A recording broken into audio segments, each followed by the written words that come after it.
book after book is being churned out by theologian and philosopher and sociologist alike. What has happened to the church? We find out that abortion in the church is just as prevalent as outside in the world. We find that divorce is just as prevalent. We find that immorality. You know as well as I do there are youth here right now who are practicing immorality and yet worshiping God in the same breath. You know there are youth here that are doing drugs and yet coming to youth group.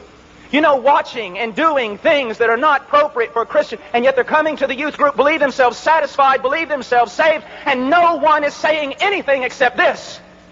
They're carnal Christians. They're really Christians. They're just carnal. That was a doctrine that started in a Baptist seminary that is not a Southern Baptist seminary several decades ago. It is not biblical, and it is not historical. My dear friend, there is no such thing as a carnal Christian.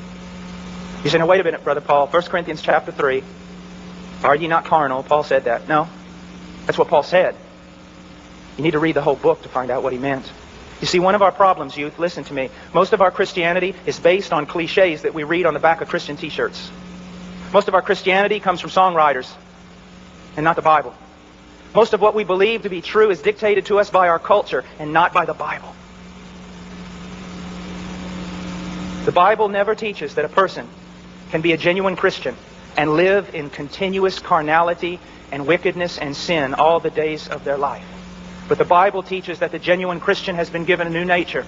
The genuine Christian has a Father who loves them and disciplines them and watches over them and cares for them.